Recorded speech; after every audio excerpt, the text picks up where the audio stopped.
Bonjour, bonsoir, et bienvenue dans cette seconde partie du cours de modélisation et paramètres pharmacocinétiques. Donc avant d'aller plus loin, si vous n'avez pas vu la première partie, il vous sera difficile de suivre cette deuxième partie. Donc si vous n'avez pas fait, je vous invite à le faire. Donc allez voir d'abord la première partie pour pouvoir entamer cette deuxième partie, sans quoi ce sera vraiment très difficile à suivre. Donc cette deuxième partie est consacrée aux modèles bicompartimentaux qui sont pratiquement, ils vont être assez faciles à aborder si on a compris la première partie. Donc encore une fois, je répète, si vous n'avez pas vu la première partie, je vous invite à le faire, sinon vous continuez tout simplement. Si on parle de modèles bicompartimentaux, en principe, on parle de compartiment central avec une distribution tissulaire. Donc le modèle bicompartimental le plus complexe, le plus complexe des modèles de base qu'on aborde ici, c'est le modèle bicompartimental par voie orale. Alors, ce modèle implique toutes les phases, donc phase d'absorption, phase de distribution et phase d'élimination. Donc, le point d'entrée du médicament, c'est le tube digestif. Donc, automatiquement, il y a une phase d'absorption. À partir de ce tube digestif, il va atteindre le compartiment central. À partir de ce compartiment central, il va se distribuer dans les deux sens avec les tissus, donc tout ce qui est compartiment périphérique. Il y a des échanges dans les deux sens. Il va réintégrer le compartiment central pour présenter la phase d'élimination. Encore une fois, si vous n'avez pas vu le cours d'introduction, la première partie, je vous invite à le faire. Donc, ce modèle-là est le modèle qui englobe toutes les phases et tous les compartiments. Bicompartimental et voie orale. Il implique les trois phénomènes, donc absorption, distribution et élimination. Maintenant, si on revient à la représentation graphique de ce modèle, nous aurons un graphe qui correspond à cette forme-là. Donc, cet aspect du graphe ainsi que les subtilités sont expliquées dans la première partie. Donc, cette première partie en vert du graphe correspond à absorption plus élimination. Bien sûr, il y a des chevauchements. La deuxième partie du graphe, donc à la fin de l'absorption, nous aurons uniquement distribution et élimination. La partie terminale du graphe correspond uniquement à l'élimination. En principe, on va faire la même chose qu'on a faite pour le modèle monocompartimental par voie orale, à savoir, on détermine d'abord la phase d'élimination, ensuite, nous avons à déterminer la phase qui reste. Nous avons l'élimination, nous déterminons l'absorption, nous avons l'élimination, nous déterminons la distribution. Le point clé est l'utilisation du bon segment du graphe. Le segment initial, c'est absorption plus élimination. Le segment médian, donc au milieu, c'est distribution plus élimination. La partie terminale, donc le segment terminal, c'est élimination. L'équation de cette courbe, l'équation mathématique qui correspond à cette courbe, est l'addition des différentes phases, donc phase d'élimination, phase de distribution, pardon, et phase d'absorption. À noter le signe des différentes phases. L'élimination et la distribution ont le même signe. Pourquoi? Parce que les deux ont tendance à baisser la concentration plasmatique. Par opposition, l'absorption a un signe négatif. Elle a tendance à augmenter. Donc, la seule partie qui augmente le graphe, c'est moins A puissance moins KAT. La partie qui baisse, qui diminue le graphe, c'est les deux autres phases. Comment va-t-on procéder pour traiter ce graphe? Tout simplement, on va faire la même chose qu'on a fait pour le premier modèle qu'on a abordé dans la première partie. On va faire un lissage. La seule différence, c'est qu'on va faire pas un, mais deux lissages, justement. On va lisser une partie, ensuite l'autre. Donc, notre graphe, on va le considérer comme étant un modèle monocompartimental avec absorption et élimination. Mais on va traiter exactement de la même manière que le modèle expliqué en première partie. Donc, on va faire un lissage. Donc, juste pour me répéter, on prend la partie terminale du graphe qui correspond à la phase d'élimination. On projette cette partie par une droite. C'est toujours le logarithme de concentration en fonction du temps. On projette la partie terminale du graphe pour avoir le C0 de l'élimination. Ensuite, on va considérer la première partie du graphe en projetant des temps en devinant les concentrations et les différences. C'est pratiquement la même chose. Donc, pour le premier temps, la concentration de l'absorption et de l'élimination. Pour le deuxième temps, la concentration de l'absorption et de l'élimination. Pour le troisième temps, la concentration de l'absorption et de l'élimination. On va faire la même chose pour les concentrations d'élimination. Donc CT1, CT2, CT3. On va faire la différence. Pour chaque temps, nous avons absorption et élimination moins élimination égale absorption.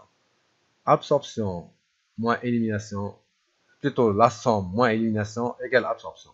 La somme moins l'élimination égale absorption.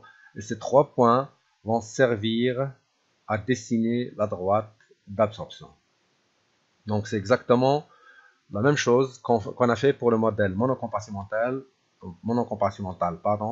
voie orale.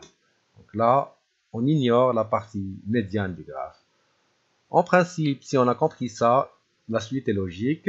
Donc plutôt que d'ignorer la partie centrale, on va s'y intéresser et on va faire exactement la même chose. Donc nous avons toujours notre droite d'élimination qui est la première chose à déterminer, la première chose à définir. Donc on s'intéresse toujours à la partie terminale du graphe. On détermine notre droite d'élimination et c'est celle-là qui nous permet de déterminer les autres phases. Donc cette droite d'élimination va être projetée pour avoir les paramètres d'élimination et on va utiliser la partie médiane du graphe comme dit précédemment qui correspond à la phase de distribution et élimination. Et on va faire exactement la même chose. On prend des temps durant cette phase. On va prendre les concentrations sur notre graphe. Donc pour le premier temps, c'est la concentration CE1 qui correspond à la distribution et à l'élimination. Pour le deuxième temps, c'est la concentration qui correspond à la distribution et à l'élimination, et ainsi de suite. D'accord? Ensuite, pour les mêmes temps, on va déterminer les concentrations qui correspondent uniquement à l'élimination. Si nous avons la somme, nous avons une composante, on devine la différence. Les concentrations qu'on obtient en faisant la différence entre le graphe dessiné et la droite projetée correspondent aux concentrations de la phase de distribution seule. Et c'est la même chose qu'on a fait pour la voie orale. Donc, plutôt que de parler de la phase d'absorption, on parle de distribution, mais c'est exactement la même chose. Donc, on va lisser la droite. Pour faire simple, on prend toujours le plus grand, on soustrait le plus petit pour ne pas avoir de valeur négative, tout simplement. Donc, c'est toujours le plus grand moins le plus petit. Le plus grand moins le plus petit, le plus grand moins le plus petit. Comme je l'ai dit dans la première partie, la partie terminale du graphe, les valeurs sont très petites, donc même les différences sont assez petites. C'est pour ça qu'il est toujours plus intéressant d'utiliser la partie initiale du graphe, où le phénomène est assez important. D'accord? Donc là, cette partie-là nous a permis d'établir la droite de distribution. Et à partir de cette droite de distribution, nous avons la constante C0 de distribution et la pente de la droite qui correspond à la constante de vitesse de distribution. C'est exactement la même chose. Au risque de me répéter, donc là le graphe, c'est absorption, distribution, élimination, en grande partie avec des chevauchements. L'équation est définie par trois sous-équations différentes, donc distribution, élimination et absorption, et les trois droites qui correspondent aux différents lissages. Donc la première à déterminer, c'est la droite d'élimination. Ensuite, au choix, soit on détermine l'absorption, soit la distribution, tout simplement. Pour le calcul de l'AUC, donc la surface sous la courbe, c'est exactement la même chose qu'abordé précédemment. Donc on va essayer de diviser le graphe en petits segments trapézoïdaux, donc sous forme de trapèze, et on va calculer la surface de chaque segment séparément. Ensuite, on va faire la somme. Pour notre exemple, la première base, c'est C6, la deuxième base, c'est C5, la hauteur du trapèze, c'est la différence des temps, et la surface, c'est la même chose. La surface totale étant la somme des sous-trapèzes. L'élément clé pour cette méthode est de bien savoir diviser son graphe et d'utiliser des segments les plus rectilignes possibles, les plus droits possibles, pour avoir des surfaces très proches de la surface réelle. Par la méthode mathématique, si on arrive à déterminer les différents paramètres cinétiques, donc C0 de distribution, constante de vitesse de distribution, C0 d'élimination, constante de vitesse d'élimination, et C0 d'absorption, constante de vitesse d'absorption, en les intégrant à cette équation, nous aurons une estimation plus précise de la surface sous la courbe. Il ne s'agira que d'appliquer numériquement les paramètres qu'on a déterminés sur le graphe. Donc, c'est des paramètres qu'on détermine graphiquement, qu'on utilise dans l'équation si présente. Bien sûr, encore une fois, la détermination mathématique de l'AUC est plus précise et plus rapide que la détermination par méthode des trapèzes. La suite de la détermination, c'est pratiquement la même chose, donc c'est des répétitions. Donc la constante de vitesse d'absorption, c'est la pente de la droite. On prend des temps et des concentrations sur la droite d'élimination, plutôt d'absorption extrapolée, donc obtenue par lissage. Pour la distribution, ça va être la même chose, donc c'est la pente, donc côté opposé sur côté adjacent. Et pour l'élimination, c'est la même chose. Le point clé pour avoir une bonne détermination, c'est de bien trouver ces droites. Donc, encore une fois, on commence par la droite d'élimination, et c'est cette droite qui va nous permettre d'obtenir les droites restantes. Tout le reste, je vous ai dit, c'est des répétitions. Le rapport entre les temps de demi-vie et les constantes de vitesse, c'est la même chose. C'est toujours la division du logarithme naturel de 2. Donc, en fonction de ce qu'on a, si nous avons T1 demi obtenu graphiquement, on peut avoir le quart. Si nous avons le quart, on peut obtenir T1 demi. La même chose pour l'émission, la même chose pour la distribution. Encore une fois, au risque de me répéter, donc c'est juste l'application mathématique de toutes les notions qu'on a vues dans la première partie. Il y a uniquement à déterminer une constante pour avoir l'autre. La méthode graphique étant essentiellement le fait de procéder de la même manière que les autres modèles.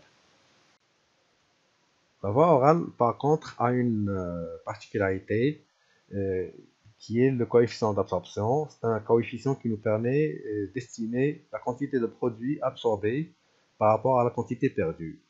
Il faut savoir, vous n'êtes pas sans savoir que la voie orale, c'est pas une voie absolue, c'est-à-dire on peut jamais obtenir l'intégralité de la dose qui est absorbée. Il y a toujours une perte.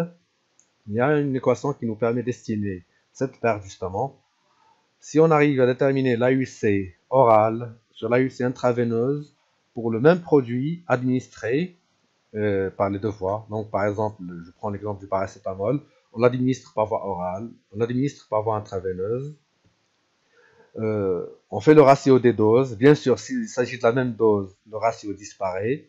Si on détermine la surface sous la courbe orale et la surface sous la courbe intraveineuse pour le même produit, on peut obtenir le coefficient d'absorption qui nous permet d'estimer le degré d'absorption par voie digestive de tout produit qui peut être administré par les deux voies, donc orale ou intraveineuse. L'élément clé, c'est de déterminer les surfaces sous la courbe par les méthodes citées auparavant. Donc là, par exemple, c'est un élément utile dans le développement pharmaceutique pour comparer, par exemple, deux formes comprimées. On a fabriqué deux comprimés avec deux formules différentes. On veut en estimer l'absorption. Quelle est la forme qui a la meilleure absorption? Eh ben, il suffit juste de comparer les surfaces sous la courbe des deux formes comprimées par rapport à l'intraveineuse. Bien sûr, celui qui a le meilleur coefficient d'absorption est le meilleur candidat pour devenir un médicament. Parallèlement au coefficient d'absorption, nous avons ce qu'on appelle la biodisponibilité ou le facteur de biodisponibilité, qui est justement l'expression en pourcentage du coefficient d'absorption. Usuellement, on utilise plus la biodisponibilité, qui est un pourcentage qui est beaucoup plus facile à comprendre, à imaginer que le coefficient d'absorption, mais essentiellement, le coefficient d'absorption peut être exprimé soit sous forme de fraction décimale, soit sous forme de pourcentage, ce qu'on appelle le facteur de biodisponibilité. Et enfin, pour exprimer les pertes essentiellement digestives par voie orale par rapport à la biodisponibilité, on estime, on détermine ce qu'on appelle le coefficient d'extraction, qui n'est rien d'autre que l'opposé du coefficient d'absorption, c'est-à-dire ce qui n'est pas absorbé est extrait par le tube digestif pour ne pas atteindre la circulation générale. C'est-à-dire que le coefficient d'extraction exprime l'inverse de ce qu'exprime le coefficient d'absorption. Si nous avons l'un ou l'autre, on peut facilement imaginer la quantité de produit absorbé par rapport à la dose administrée. Enfin, nous avons la possibilité de déterminer le volume de distribution à partir de la dose, du facteur de biodisponibilité, le facteur d'absorption, et de la concentration plasmatique au T0. Donc le volume de distribution est calculé de manière assez simple, donc il dépend de la dose, de la fraction absorbée et de la concentration C0 pour le compartiment concerné par la distribution. Pour un médicament non distribué, à monocompartimental, on utilise C0 de l'élimination. Et pour un médicament distribué de manière dissulaire, on utilise le C0 de la distribution tout simplement. Dans les deux cas de figure, on peut avoir une estimation du volume de distribution directement en déterminant les autres paramètres. Enfin, pour la clairance qui dépend directement du volume de distribution et de la constante d'élimination, l'expression est assez simple. La clairance égale la constante de vitesse d'élimination multipliée par le volume de distribution. Juste une petite particularité, il faut faire attention aux unités lors des conversions et des calculs. La dose est en milligrammes, les concentrations sont souvent en microgrammes par millilitre ou microgrammes par litre, et ainsi de suite. La même chose pour la constante de vitesse d'élimination. Parfois, elle est exprimée en heures puissance moins 1, des fois en minutes. Le VD en litres, en millilitres. Donc, le seul point à garder en tête, c'est les unités, pour ne pas avoir des valeurs erronées. Enfin, pour le dernier modèle de secours et pour la dernière ligne droite, comme on dit, on va aborder un modèle plus simple que le précédent, à savoir un modèle bicompartimental et voie intraveineuse. Donc c'est pratiquement la même chose. On va redire des choses qu'on a déjà dites. Là, comme on a affaire à la voie intraveineuse, l'administration d'emblée supprimée. Donc l'administration se fait au niveau du compartiment central. Il y a répartition dans le plasma, échange avec les tissus périphériques, donc le compartiment périphérique, échange toujours dans les deux sens, et enfin sortie par l'élimination. Donc dans ce cas de figure, donc dans le modèle bicompartimental par voie intraveineuse, nous avons deux phases, la distribution et l'élimination tout simplement. Pour l'aspect du graphe, ce sera essentiellement une courbe descendante en deux phases, une pente raide, donc assez importante, qui correspond à la distribution et à l'élimination, et une pente plus douce, plus simple, qui correspond uniquement à la phase d'élimination. Là, nous avons deux phénomènes qui ont tendance à baisser la concentration plasmatique, d'où la baisse rapide. Là, nous avons uniquement un phénomène qui est l'élimination. Donc, au risque de me répéter, la première partie du graphe, c'est distribution et élimination. La deuxième partie du graphe, c'est uniquement élimination. L'équation mathématique correspondante à ce modèle reflète tout simplement l'addition de l'élimination et de la distribution qui ont le même signe puisqu'elles vont dans le même sens. En principe, si on a compris comment procéder, on adopte une seule règle, donc à savoir, on procède exactement comme le mot oral, mais sans la phase d'absorption. Donc, le modèle précédent fait intervenir l'absorption et la distribution. Dans le cas précis, uniquement la phase de distribution et toujours la phase d'élimination en premier. Donc, pour le graphe, ce sera exactement ce qui a été dit pour la voie orale, mais sans la phase d'absorption. Donc, on commence par déterminer la phase d'élimination avec sa droite. Ensuite, on s'intéresse à la première partie du graphe qui correspond à la distribution et l'élimination. Donc, toujours, on sélectionne plusieurs temps, 3, 4, il n'est pas nécessaire d'en faire plus. 3 temps, on projette sur le graphe, on projette sur la droite d'élimination, on fait la différence, on détermine la concentration. On projette sur le graphe, on projette sur la droite d'élimination, on fait la différence et nous avons la concentration, et ainsi de suite. On trace la droite qui passe par les 3 points, 3 à 4 points qu'on a fait. Nous avons notre droite de distribution tout simplement. C'est un lissage, donc encore une fois, c'est déjà expliqué. Donc pour l'équation, c'est la même chose. Donc nous avons 4 paramètres à déterminer, les C0 et les constantes de vitesse à partir de droite. La surface sous la courbe, de manière mathématique, est déterminée par cette équation. Donc la concentration sur la constante de vitesse. On utilise les phases d'élimination et de distribution. Et pour la clearance totale, euh, comme il s'agit d'une voie intraveineuse, donc on utilise la dose intraveineuse sur la surface de la courbe. Et le rapport avec le volume de distribution, c'est toujours la même chose. Donc, si on arrive à déterminer un des paramètres, deux des paramètres, on trouve le reste, tout simplement. De toute façon, c'est des répétitions. Le gros du travail, c'est de comprendre les modèles et de comprendre le lissage, tout simplement.